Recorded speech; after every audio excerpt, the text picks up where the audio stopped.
always nice to be acknowledged for the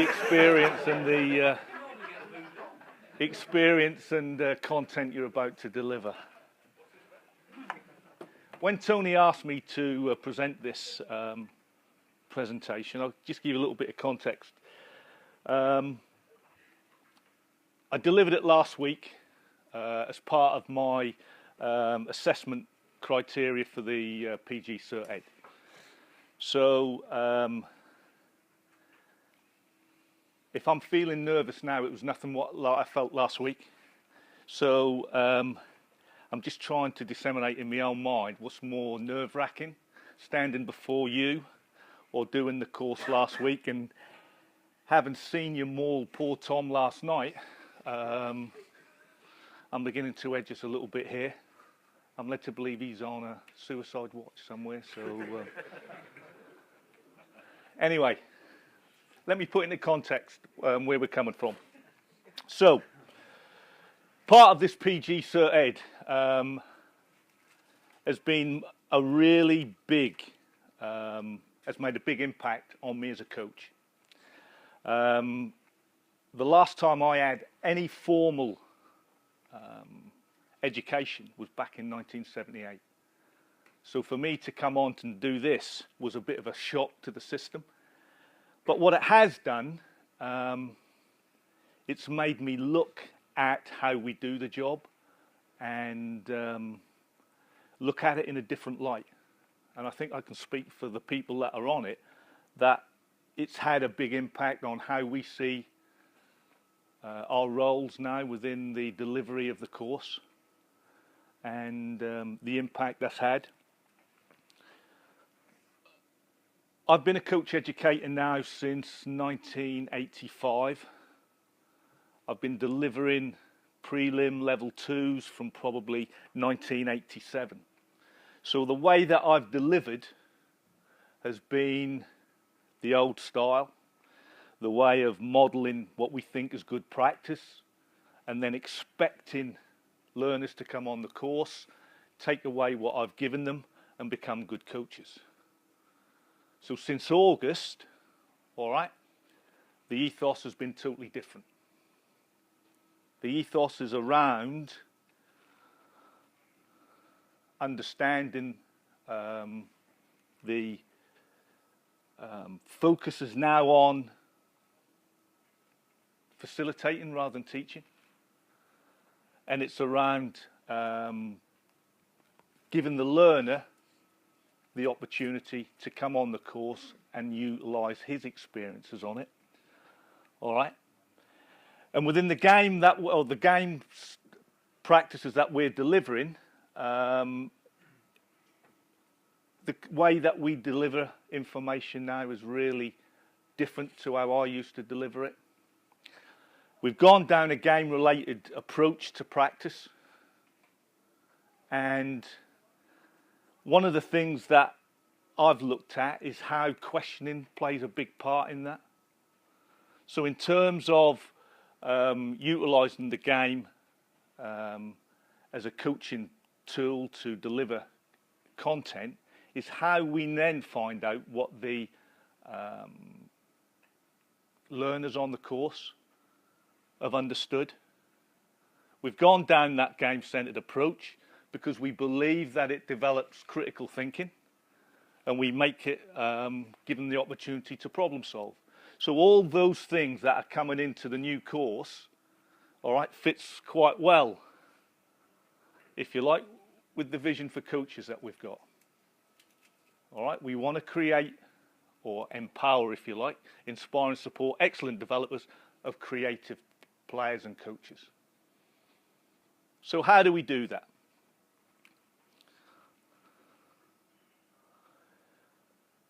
How many of you have been in that situation and have had that conversation or have seen that conversation at the end of one of the sessions that the tutor has delivered or the candidate has delivered? Coach comes on, did you enjoy that? Yeah. What did we learn? Oh, passing, support, communication. So that's almost an everyday occurrence on my courses in some respects. So it's now how can we help those coaches develop their skills in asking more pertinent questions.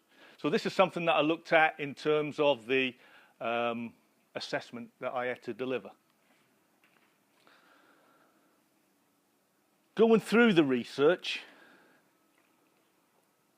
several things jumped out at me. First of all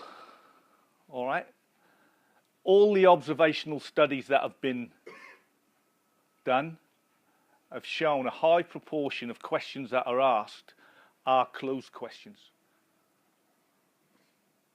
They elicit one or two two-word answers. All right. The reason for that being is that the research has shown is because of a lack of understanding around the game and a lack of understanding of how to question people properly. Because what we're trying to elicit from them is effective questioning should encourage learners to reflect on their performance and allow them to best solve problems and make correct decisions. That's what we're trying to do. However, as I've said before, research has concluded that if we're going to use question and answers effectively, that we need to have a reasonably high level of game understanding. They need to have a high level of understanding around questioning.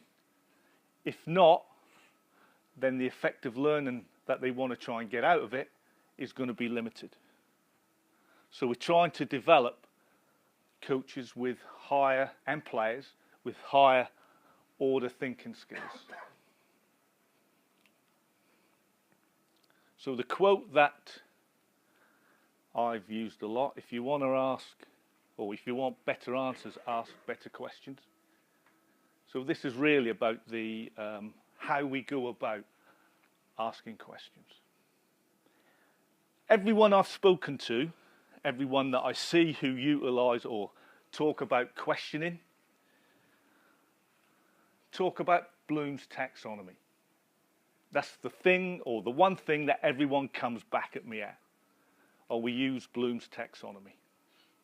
Okay, and I have to thank Mark for the help that he gave me in terms of a CPD workshop that he's developed, the PowerPoints that he sent over. So appreciate what Mark has done around that. And if you want that PowerPoint, obviously I think Mark would be prepared to share that with you.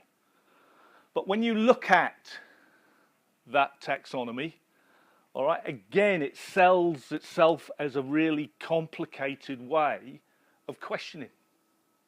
Unless you have an understanding of around the types of questions that those sorts of isolated things are asking of the coach. And it also demands that there is an understanding of the game when you ask them questions. So here's some of the questions that people are looking at in terms of the different levels they're at. So when we took at the lower order questions around the knowledge, the comprehension and the application, so what do they know? Okay. What is their understanding and how they might apply it in a game, again, suggests that they need to have a decent level of game understanding. So I've looked into it a lot further, and I'll be coming on to that in a second. But then when we start looking at asking for higher order thinking questions, all right, we're starting to go at different levels. And I have to admit that probably the majority of my questions are based around that. So for me, this has been quite an eye-opener. What do I know about questioning that will help the candidates on the course question their players in a way that they'll be able to hopefully help their players become better thinkers of the game, make better decisions. But if they've got to have an understanding of that, I think we're asking a hell of a lot. Now, that's a personal opinion, and that's me looking at it from a critical point of view. Before we go any further, what I'd like to do, I've left some post-it notes on the table. All I want you to do is just get in pairs or threes. And on the table as well, we'll give out the 4 criteria. Tony, if you can help me do that.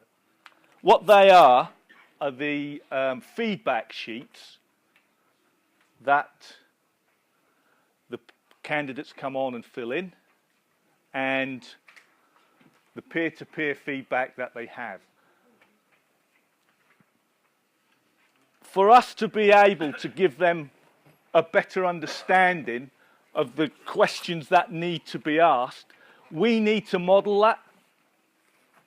We need to be showing them the right ways in which to answer questions. So what I'd like you to do in your 2s and 3s, on your post-it notes, I'd like you to ask, around the format of the feedback sheet, 3 questions. A low order question, a middle order question, and what you think a high order question would be for each section. So you've got to come up with 12 questions, please. And all I'd like you to do when you're finished is to populate the 2 flip chart papers here and at the back of the room in the section that you've filled it in. And then Tony's going to take it away and have a little look at it, and what he's going to try and do in future processes, give you some examples of good questions to ask the candidates on the course.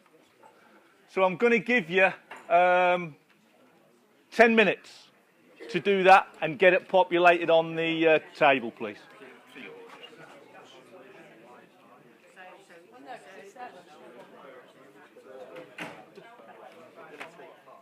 I didn't get that right. Waffle too much.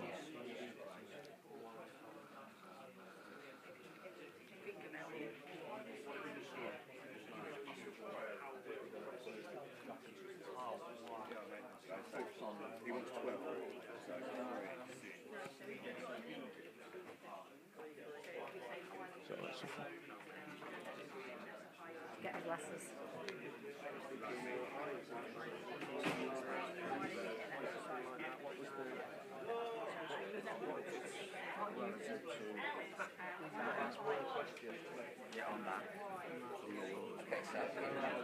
So I want a low order, middle order, and a high order. So against that criteria. Something to do with that.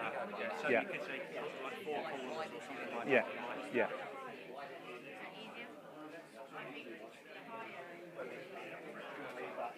Okay.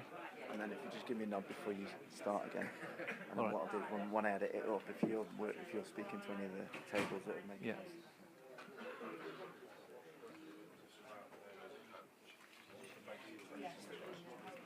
Know what you're doing? Yeah.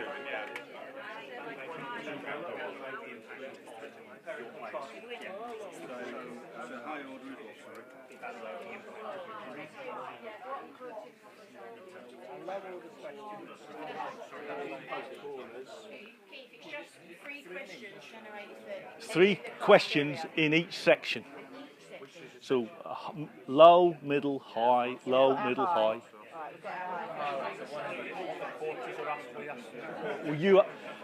People, can I just stop you there? So I'm looking for 3 questions in how we play, how we support the game, the future player. All right, I want a low order question, a middle order question, and a high order question on what you would ask the candidate. to elicit some sort of information you want to get from them. Please. 3 for the 4. 1, 2, 3, 4.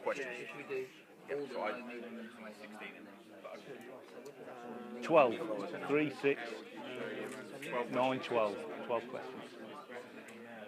These 3 questions will be linked to the first topic. So the middle order, so we'll link it. Yeah.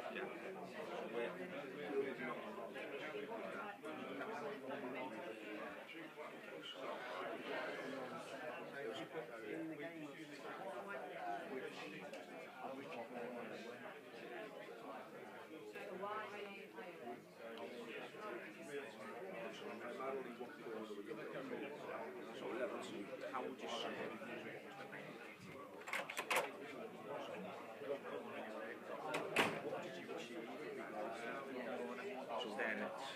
Sorry, mate.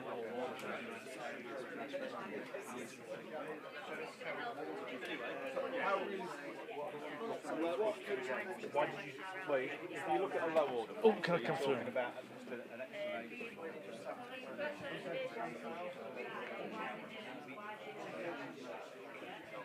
Know what you're doing, yeah?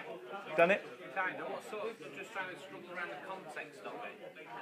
So, in terms of that, I know it's difficult in this. Okay. Right, just to bring it back. If you haven't done it. Okay, listen. Just to put into context, it's been difficult because I haven't given you a scenario which you might be able to feed back to. So it's been a little bit difficult in that sense. So I understand the challenge that you've had around it. So, but having said that, I'm not in a position to say whether these are right or wrong. So what we will do is have a look at them, and hopefully we'll get them, some of the good ones. Hopefully they're all good ones. Typed up and get it sent out to you. But if we look at what we've just done over the last 15 minutes, and we look at the experience in the room, and the conversations that were going on in terms of what the questions look like, you can start to begin to understand a little bit what a coach might go through coming on the course. And if we don't get better at asking questions that are able to help the person coming on, the mum or dad who just has taken over an under 17, or the person that's coming on who's played in the pro game, whatever, and has got a great understanding of the game, then I feel we're missing a trick in being able to affect more coaches than what we're actually doing at the moment. So you've got an example there of Bloom's taxonomy, simple questions going through the pyramid. There are some people that have taken it even further. Now, I'm not suggesting that we go up to that sort of level by any stretch of the imagination. There might be some people in this room who are able to do that. I'm not. So what I did do was try and research and look at different ways of questioning. This chap, Kagan, who's a bit of an expert in the art of questioning, came up with 3 types of questions. He looked at a skinny or a fat question. He looked at a low or high consensus question. And he looked at one which was a review and true. So a skinny question elicits a yes or no answer. A fat question requires a little bit more evaluation to the answer. Was that a good pass? Yes, no. What made that a good pass? Fat question, skinny question. So getting an understanding of how to implement them. This low or high consensus. When we look at a high consensus, you ask a question, it might be to a group. The majority of people might come up with the same or similar answer. If you ask a low consensus, it might then ask a bit more of the player's experience, understanding. So the difference in answers will be quite marked, depending on what they understand the situation to be in. So you might just have maybe one or two who are able to come up with an answer, or even they'll come up with different answers. And then we look at a review or true question.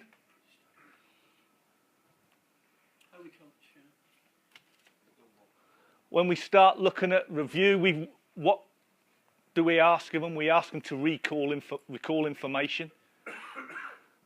Who passed that ball forward? Just something like that. But again, we're looking at asking a different type of question to get them to reflect more on what's actually happened. So we're looking at the different types of models. These were some of the models that I came up with.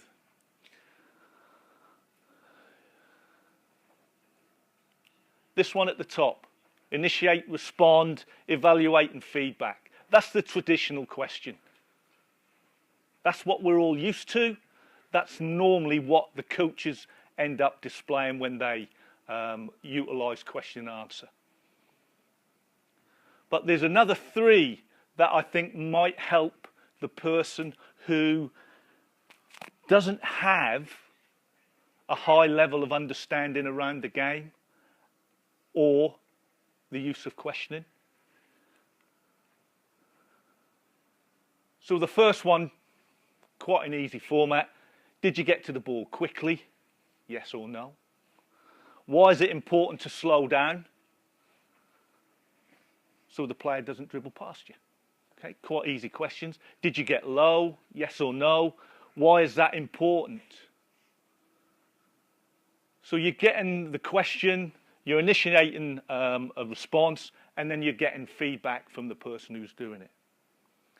So when a novice coach comes on, he's got to have a certain amount of detail in his armory to ask some questions around that. So how do we help the person, help his players become more creative, become better at thinking about the game, and become better critical thinkers? We talk about reflective toss, all right? We talk about a group coming together, which we might do when we're delivering the practice. It might be, let's just stop it for 5 minutes. What did you do well? And that conversation might go on. And you might ask those sort of questions.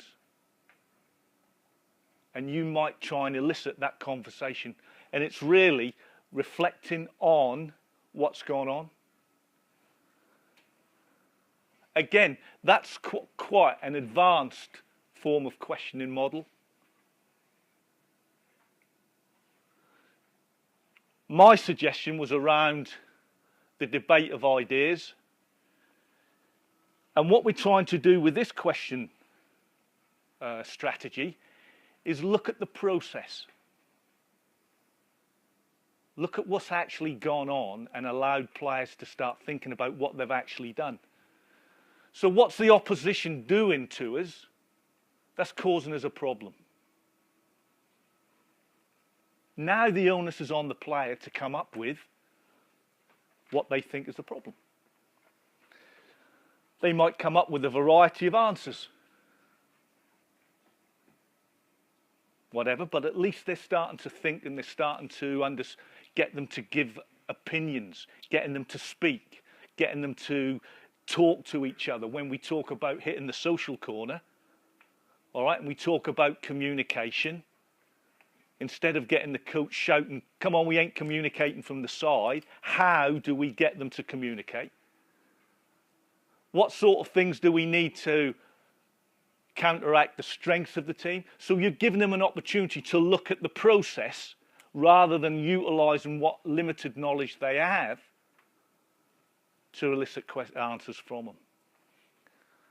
So from that point of view, if we've got a novice coach, steering them in that way of probably asking questions around the process of what's happened might be a better strategy to help them coach. So for me, this is quite an important questioning model that I think I'm going to use now when I go back and deliver my courses, especially around level 1. And I'm not labeling everyone who comes on to level 1 as a low order or a novice coach by any stretch of the imagination.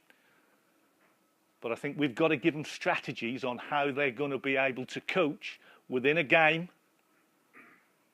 or to make players better using questioning. Again, another great learning model in the sense of using the process rather than the actual detail required. So what are we trying to do? How are we doing at this moment in time? What's stopping us? What are we going to do to make us better? So for me, I think that would help the novice coach get more out of his players than just trying to ask the traditional sort of questions that we're trying, or they've been used to and what we've been used to delivering in the model that we do. One of the things that I found out that a lot of people have made heavy ground of is you called it the 6P process. So what's the purpose? What aspect of the technique are you trying to get the player to do? What is it you're going to work on? Let them play. Stop it. What question or how are you going to interact with the player? What question are you going to ask? And the important thing as well, I think the most important question is not the first question. It's what you follow up with. That's the most important question that you need to understand. It's not the first one where you base it at. It's the second one which you follow up on to check understanding.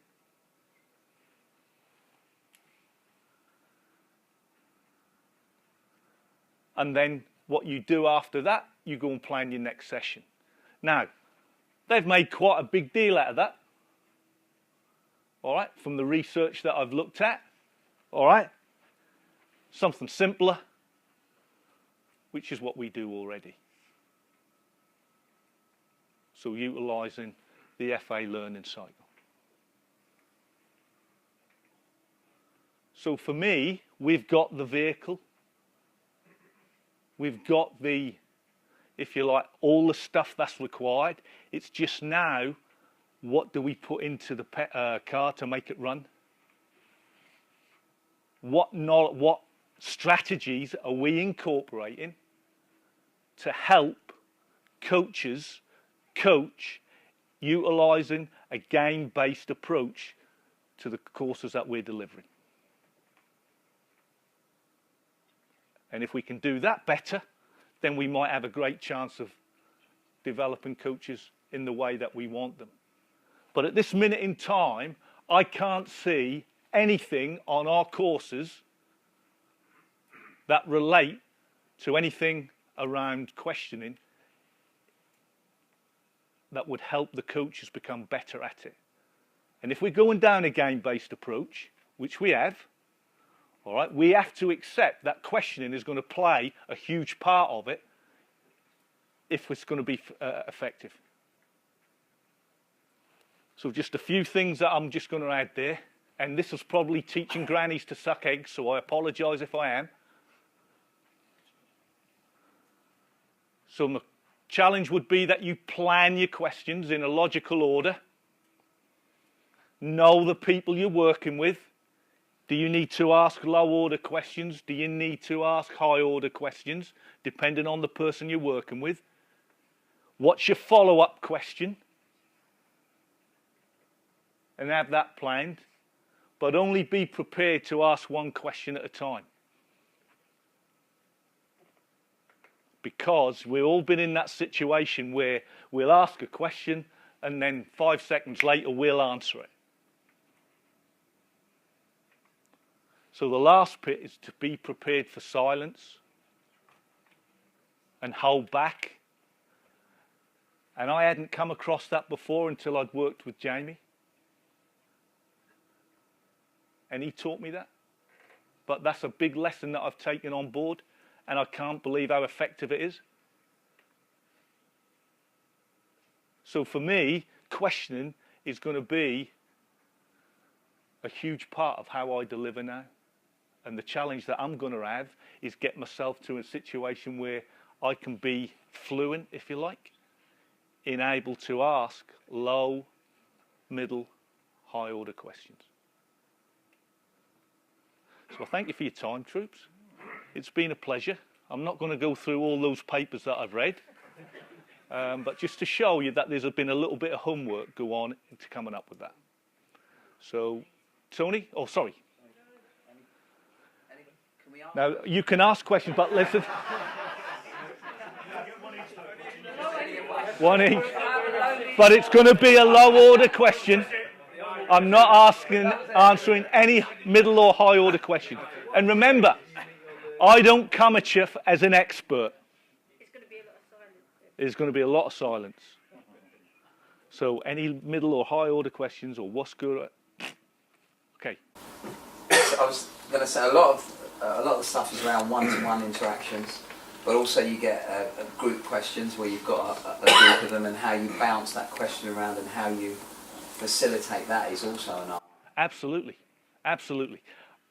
I have to say that I use a lot of question and answers, questions in my, and the thing is that some people, all of a sudden you start asking why, which is a judgmental question, but then you start trying to probe, and all of a sudden, if the candidate isn't used to that type of probing, for a better word, all right, some of you wipe that smile off your face, all right, so they can get quite defensive, and they can start putting the shackles up, and I've had that done to me. And I've said, look, I'm not trying to belittle you or trying to show you up in any shape or form.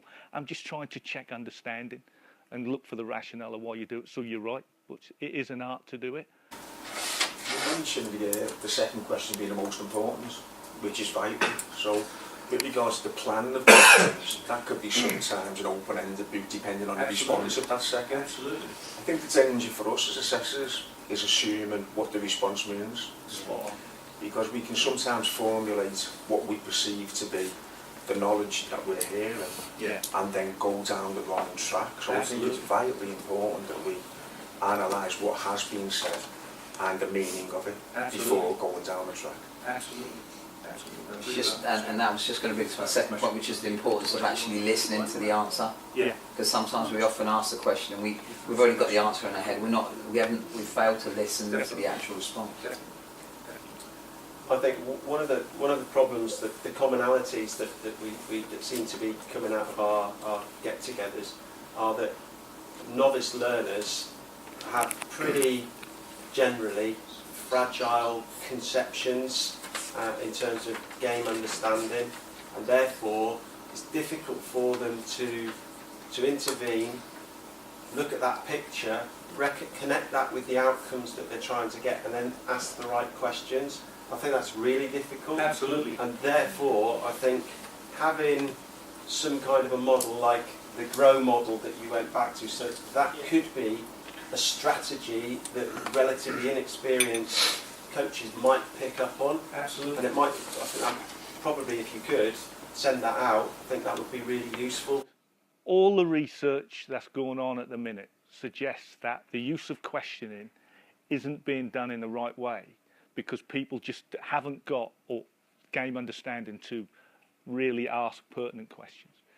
So a lot of work that's being done is being done around the reflection part of it. So they're reflecting what's been happening rather than actually trying to tell them what's been going on or asking questions around technical detail. So that reflection model, I think, is a really big, powerful tool. I think coaches are prepared to model questioning because we actually encourage it when we're delivering content. Yeah. It's then helping to understand the answers and see the answers and where do they check the learning of the players. Yeah. Which links into Chris's point. I think they'll model, just like they used to model stop, stand still. Absolutely. They'll model what we do.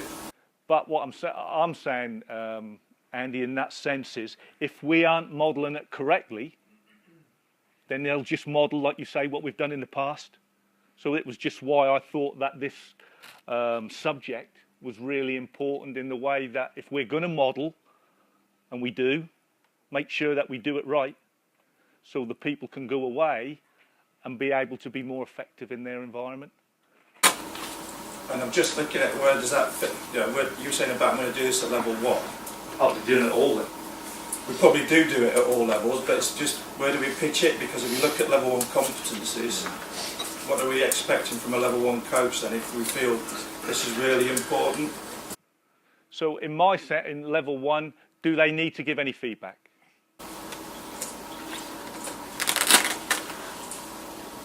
Sorry, you're asking me a question. There was a question in that. So do they have to give feedback to their... Should they? Why do you make that assumption, Chris? So you're assuming that they're coming off and being able to debrief. So all I'm saying is the research that I've read, all right, if we've got a novice coach on, we'll ask closed questions that don't help players thinking. Should they understand that there's a necessity for doing a debrief then? But what I'm saying is, in the course like Andy's, there's nothing there to help them do that. You're making the assumption that they should come on the course and be able to debrief. All I'm saying is, here's a way of helping them debrief. If they haven't got a lot of coaching knowledge and technical detail, then I'm saying if they use the GROW model and you look at the process of what they've done, they will be able to elicit answers from their players. Now for me, that's a form of coaching. That's a good way of debriefing. Rather than going through the stop, stand still, guided discuss, or whatever we want to use. Yeah, because they haven't got the pictures anyway. Exactly. So that's just the conclusion that I've come to on a personal level. And Keith, I think something, just building on that, I think effective questioning from us as tutors and the coaches to help them is they always want something to add to their toolbox. absolutely. And it's been alluded to already, but in a lot more words, but the pause, bounce, pounce is really powerful. Yeah. Because we're all guilty of it, myself as well. I pose a question, I'll answer it, but pause, the pause. But explaining that is a lot of language. And if they have an acronym, if they have a toolbox to say, as a coach, level 1, 2, 3, you wait for A, pose a question, pause, bounce, pounce. And even more effective to add to that is the fact that you've already alluded to. If you ask someone a question in this group now, we're okay answering it, but in a big novice group, they don't. So really effective question management is adding those tools then to smaller groups of 2s and 3s, fair share, and then we get better answers, deeper learning. And I think that's something we can incorporate as coach educators into those courses, which is massive to what you're saying as well, I think. Keith, I was just going to say, in terms of questioning, I think because we've gone to a formative assessment model, I think the questioning is really important, and the nature of the question as well, because to know where that learner's at any point in time, absolutely, the question's quite important, because if I don't ask the right question and it's quite generic, then I'd end up treating all the learners the same. I don't really get to know what their action plan is, or where they're at, or where they want to go next. So I use a lot of questioning for that reason. Really important. Okay. Thanks for your attention, gentlemen, ladies. Much appreciated. Thank you. Thank you.